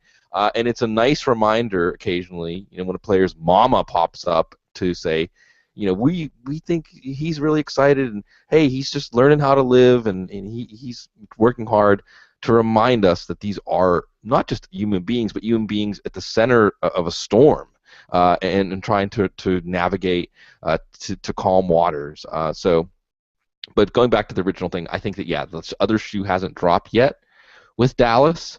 I would not be surprised, and I think the Adrian Peterson door is closed. I would not be surprised if there's a trade, or, as Matt said, one of these running backs that gets released and that last round gets brought in. And there was also a couple of Keyshawn Hill and I want to say Kenny. Who's the Texas Tech back? Matt, is it Kenny Williams? Kenny Williams, yeah. Yeah, Keyshawn Hill and Kenny Williams had tryouts. I don't think they signed either of them, but they're at least familiar with these guys. So 2 more names. From the people who were present at the minicamp, they said Sinjin Day is not as impressive, but he's changing his, like you said, Matt, different sort of running back. And Tim Hightower's now kicking around, had a tryout with the Saints, right. And he was quite his own runner back in his day before he had that knee infection. So, yeah, it's. I think that when it comes right down to it, it's going to be more important that a runner is disciplined, downhill, no nonsense, than talent to really be a good fit behind this line, and the production will come. Yeah, definitely. And two things. One, for people like, oh, a practice squad, what? Yeah, LeGarrette Blount. LeGarrette Blount was tried to sneak through the practice squad. We've seen it time and time again where you try to do something and you can't get away with it because, by the way, that would be my favorite job in the NFL. People who ever say, like, you should be a scout. Like, pro scout. Yeah, I would love to be a pro scout and to be watching everyone's practice squad and looking out for this type of situation. It'd be a lot of fun. So there's a ton of talent out there available. Bloom, and you mentioned the human side of this. I mean, the stories, the travels, everything they've had to get to these certain points. It's one of the reasons why I said Trevor Siemian's the best dinner guest of all time, but he's also the worst pick in the draft at any position for any team. And I don't care if he's a 7th rounder, but still, like, understand there's the human element. but also let's talk about where these players fit. Let's talk about a New England tight end, Bloom, now picked up, reinstated, and it feels so good. Reinstated and immediately, what was it, 4 days? Math is difficult, Bloom. But it was 4 days since he was reinstated, and Fred Davis had agreed with New England. And there's a lot of fantasy owners out there that have before, remember the Tim Wright? Hey, we're going to have this old Tim Wright. And people trying to find that next guy, and they'll, here's the thing. New England's offense can morph into anything. They're not looking for another Hernandez. If they don't ever have to run that 2 tight end set in situation like that, they won't. It doesn't matter. They'll go 5 wide, or they'll go power game on you, power sets, or they'll go 2 tight ends once in a while. But now added to the mix, Scott Chandler there, Tim Wright, picking up A.J. Derby, and Fred Davis comes to town for New England. And it's been, 3 years since he was worth a damn? What are fantasy owners supposed to take of this, deeper leagues? Well, first of all, go look up Fred Davis, attorney at law, and some of the, speaking of being an attorney and learning about legalese. It's interesting because we've wanted to see that second tight end, Tim Wright brought in, and also there's this question about Rob Gronkowski. I hope we're all over the Rob Gronkowski's injury-prone thing, but it's still, if there's a plug-and-play, like we're excited to see what Josh Hill's going to do in New Orleans, and if there's another plug-and-play tight end role, that's it. And there was a time that Fred Davis, he made some plays back when he was with Washington, a few plays that you'd be surprised at how fast he is, you'd be surprised at how agile he is. The makings were there of a good fantasy tight end, and then the air went out of the balloon and injuries, and we're not quite sure about him as far as what's going on upstairs sometimes, but it's still any tight end on that roster that has the receiving acumen and the physical traits that Fred Davis has. I'm going to pay attention, and it's one of those things that has gotten overwhelmed, but I think it's worth noting for sure. Yeah, it was buried in the Brady suspension news as soon as that came out. Not that Fred Davis is going to lead SportsCenter, okay, but it's there's clues that you can pick up. But there's a horrible narrative during the off season or during mini camps or even during training camp. Oh, looking good in shorts and skirts, but now what are they going to do? And you put some pads on. There are stories that you can keep track of. There are situations that you can make note of. I talked about Anderson's physique. We need to get that out there for people to know that, he's taking his physique seriously. Cordarrelle Patterson, maybe taking the game a little bit more seriously, Matt. And a news item comes across the wire today at footballguys.com that, hey, head coach Mike Zimmer saying he's done really well. Quote, he's running good routes. He's working hard. So we just need him to continue to do those things and continue to keep getting consistent and keep improving. I've been impressed with the things that he's done. Now, the horrible narrative crowd will be like, well, what's he say? And that goes off. But these little notes, there's a rhythm to. There's little, clues and notes that you draw. If you're tuned in, you can maybe gather and turn into something, and you miss the beat later. But Cordarrelle, playing this show, players been disappointing. Now, if you look at Mike Wallace to go along with Charles X. Johnson and Jarius Wright, Matt, your thoughts of him entering this year? We're getting to that make or break part. Potential is a great word, but it's also a dirty word. Cordarrelle Patterson has a ton of potential. Does he put it together, and what do you think of what Zimmer said? Well, first, I would like to just introduce the Yiddish word for the week in relation to the Bill Belichick's tendencies to collect tight ends. The word is tchotchkes, which in the Urban Dictionary here is the word for trinkets and collectibles, a.k.a. dust collectors that you would find in an old lady's house, or maybe we could say in an old coach's house underneath his hoodie, because what we would probably say is, Kellen Winslow was a good example of a tchotchke when he was with New England, and he was the latest old reclamation project that they tried to bring in a tight end, and that worked out really rather well. So I'm not all that excited about Fred Davis at this point. By the way, Tchotchke is the name of the restaurant in Office Space. So it is. You got any numbers of Flair? How many Flair? What about your right. little dope boy? Get a room, they didn't want to get sued by Bennigan's, I guess. So, Matt, can that become a MattWaldmanRSP.com feature, like in the Reads, Listens, Views, and Yiddish Word of the Week, please? It could be, but I don't know many Yiddish words. But I have a grandmother that probably could curse you out pretty well. But anyway, with that in mind, let's talk a little bit about Cordarrelle Patterson. I think that it's a positive that he is doing a better job thus far. But we have to remember that the workouts that we're seeing at this stage aren't really the high-intensity type of one-on-one, full pads, game day situation. This is just a step, getting towards that path. This is also the time of year that it's very common for coaches to say, who's a player that we're glad that they're working hard and we know that they're struggling and have been struggling and they need to get on the stick. How do we give them a little confidence so that we can, so that maybe they can continue to feel like they're on the right track and keep working the way they are? Oh, well, let's mention them in the press conference and talk them up to a trusted beat writer who we know is maybe apt to write something about him to some degree, and we can leak that in. I've certainly overheard that this was done for Blaine Gabbert heading into his final season, that they were hoping that maybe that would help his confidence somewhat to turn a corner. So I would say this. The difference between those two guys, obviously, is that Cordarrelle Patterson doesn't have a system that he's way out of his depth to be able to master. He's going to have to master any system as a wide receiver in the NFL and become a good route runner no matter where he's working. And this is something that is very important for his career in order for him to take advantage of his tremendous gifts as a ball carrier.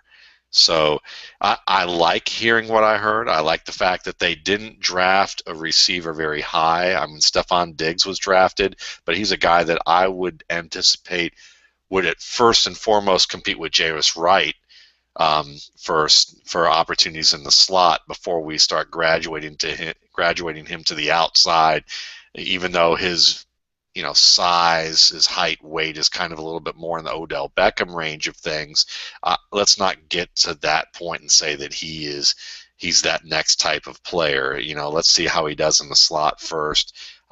Charles Johnson was a player that Norv Turner said was far and away the best receiver that they had on their team towards the end of the season, and Kyle Shanahan went on to say that he was very dismayed when the Browns let him go. So that should tell you that they really did feel comfortable enough with their receivers and with the possibility that Cordarrelle Patterson would work hard, that they're giving him another shot. So I would be cautiously optimistic, guardedly optimistic, and if it doesn't work out, then we just need to find the team. Oh, the Oakland Raiders, they collect tchotchkes for wide receivers. That works out pretty well. Hey, Matt, I want to quickly on the tchotchke or on the Cordarrelle Patterson tip. I want to get your thoughts on something that's I've seen in rookie draft debates. Sorry, Cece, I'm grabbing the wheel. Because I see this narrative about Ty Montgomery that Ted Thompson loves. Ted Thompson loves him, sees Randall Cobb in him, and hey, look at Ted Thompson's track record on wide receivers. Now, like others, I saw Ty Montgomery. I'm like, well, this is like Percy Harvin or Cordarrelle Patterson, but I'm not even as excited. And we see what's happening with those guys. So no thanks. Have we moved on too quickly? Does any of that snap past the sniff test for you? I would say this. I obviously was a big fan of Randall Cobb coming out. I think I had him as either one of my top 3 or 4 receivers that year.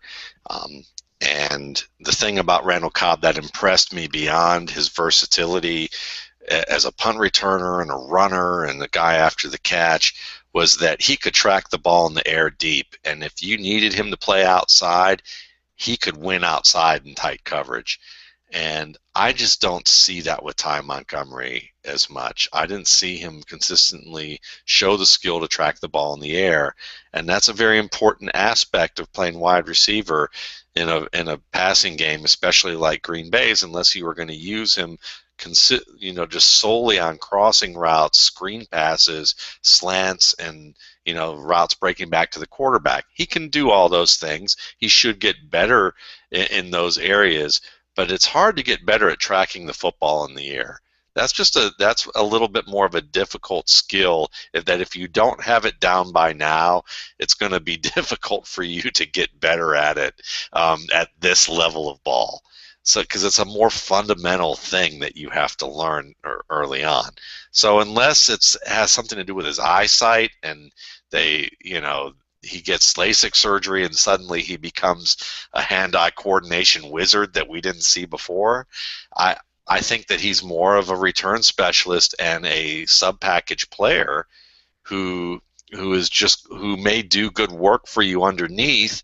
And with those two receivers that they got in Cobb and Jordy Nelson, and also Devontae Adams, then maybe Ted Thompson loves him because he knows I can fit him right here and nowhere else, and he's going to be great for me in this one spot.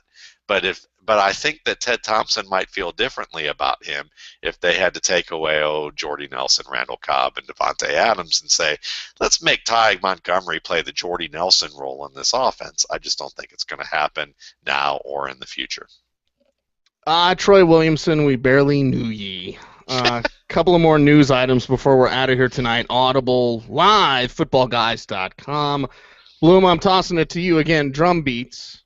What are we listening for? What are we looking for? And coming out of Chicago, we talked plenty about Adam Gase, but Kevin White, who you guys, of course, broke down on the first night of the draft. We talked about it in the draft recap shows, but showing versatility already, lining up at 3 different positions during rookie minicamp, and thinking of Gase's offense and how it would work. Obviously, the Cutler factor is huge in this conversation, Bloom. But you look at what White will be asked to do, there is a lot of Emmanuel Sanders here. So as a rookie, and we know the rookies don't take, this isn't Herman Moore, this isn't Marvin Harrison, they don't take 3 years anymore. They can make that immediate impact. And I'm not saying 100 catches for Kevin White, but 80, 85, not far out of the range. Of course, again, coming back to Cutler and what he can do and staying in. But the news item about Kevin White showing that versatility, not surprised, but you like hearing that, Bloom. You do, and I will say, again, we're switching into redraft mode now because of rosters being not finalized, but we have a pretty good idea, like 95% of the rosters, and start to project these players for roles. And, of course, last year, rookie wide receivers were crucial in many ways. And if we're looking for a rookie wide receiver who we don't know, this is my exciting.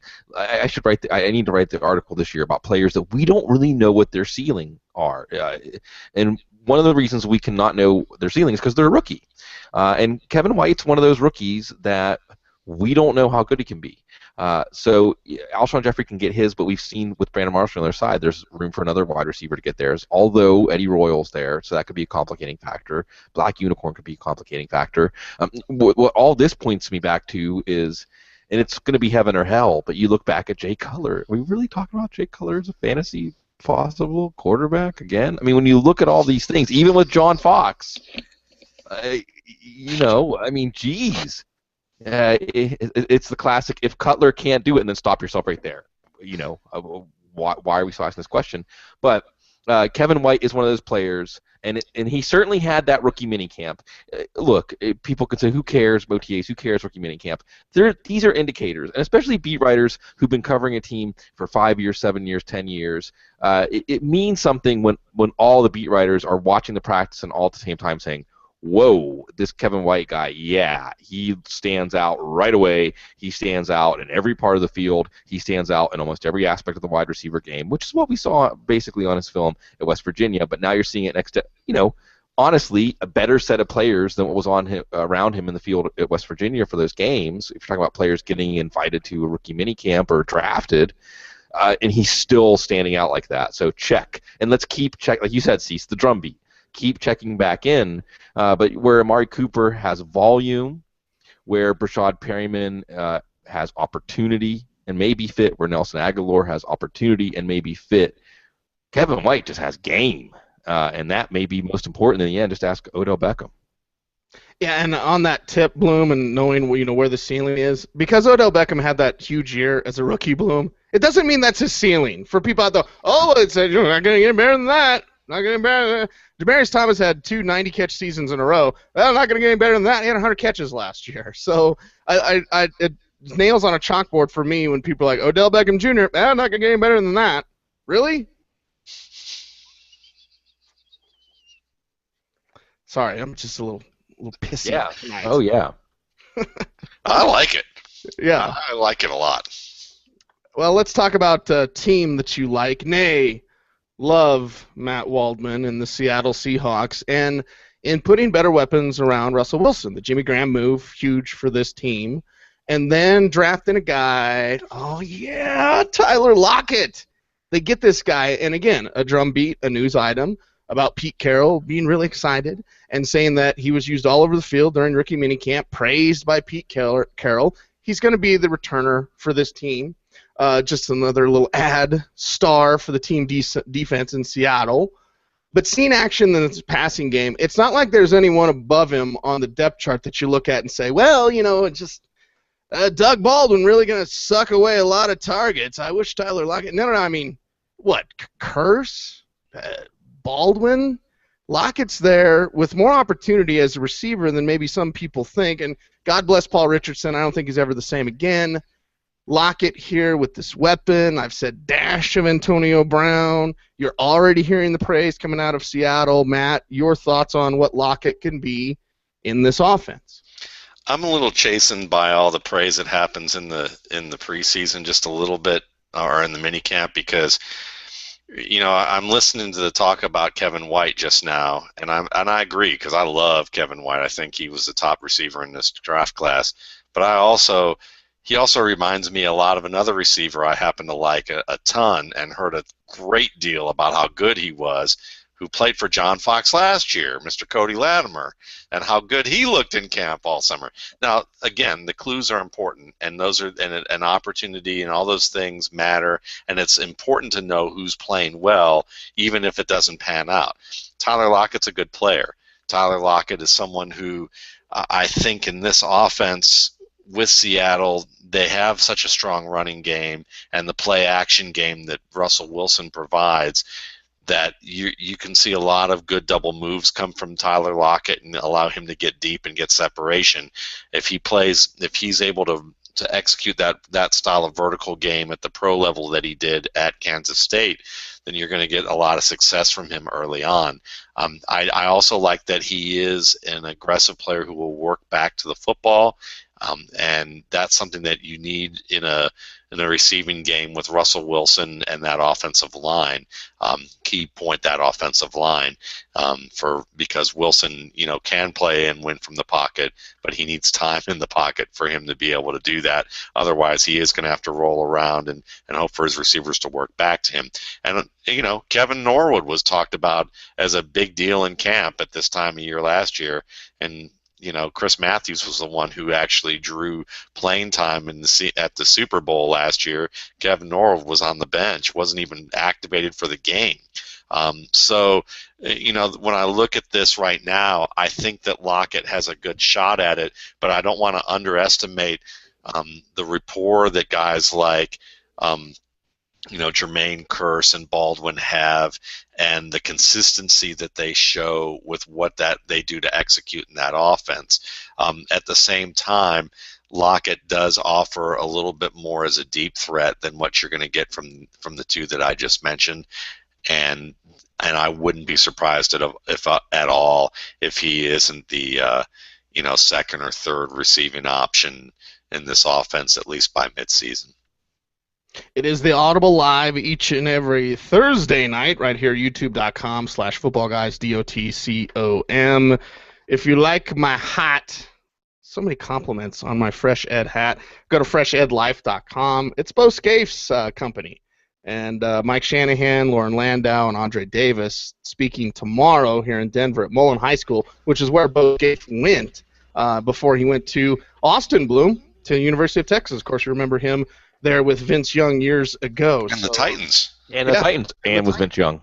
Yep. FreshEdLife.com if you want to order some gear. And it's a motivational speaking about life performance and that role of positivity. Speaking of positivity, I'm going to change hats here as we wrap up the show. Forgive my messy hair, my messy locks, but grab me one of these. See? Yeah. So now I got the... let me tell you, that's J.D. Walton. I love that J.D. Walton guy. So now when I have this hat on, guys, I'm just going to love everybody. Like even players I don't...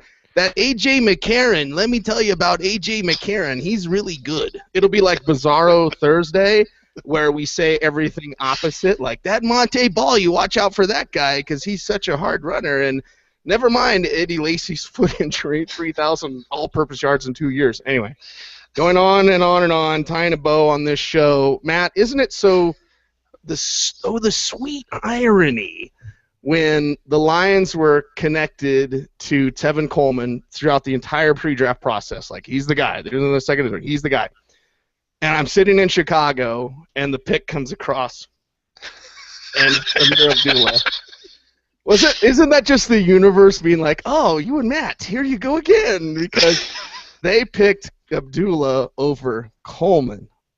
And then I'm sitting here in Atlanta, where I never do any radio gigs, have never been asked to do a single segment in the state of Georgia, and will probably seal it for my fate that will never happen when I go on the Ross Tucker show last week and say picks that I did not like, that were not good fits for a system, and I mention one Tevin Coleman for Atlanta and have a team message board go up in flames. But yeah, I mean, for Abdullah, it's an interesting pick to me. It's very much to me, it's a fit like Javid Best. You look at, that's what they're looking for from him as a player, I think. But I think that he's going to provide a little bit more than what we saw from Best in his limited time before he had the head injuries that knocked him out of the game.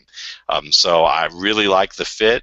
I think that the team, they obviously mentioned that they interviewed him at the Senior Bowl, worked with him a good bit, or saw him work out, and they really loved what they got from him as a player. It was funny today that I saw on the news and notes on Football Guys that you guys had written up about how that he was compared to Steve Smith as a football player. Yeah. And of course I was really jazzed about that anyway, even though it was an odd comparison for, a cross-positional comparison. But I would agree that, that this is a player who plays bigger than his size.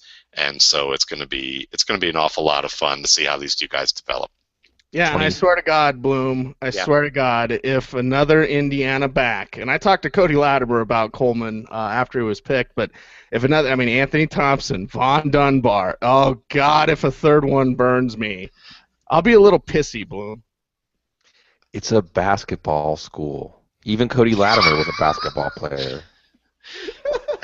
See, you just need to fly in Atlanta because, I'm sure that we can allow you to take out your frustration somewhere in Atlanta here if that happens. Oh, Tattletales, I think, is from Girls.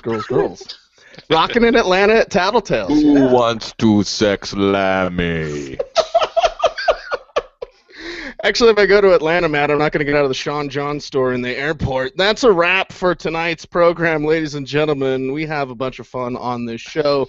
We appreciate everyone out there for listening, for subscribing on iTunes, for checking us out on Twitter, at The Audible, at Sigmund Bloom, at Matt Waldman, at Gene Bramall, at Cecil Lammy. If you can't spell it, just look it up.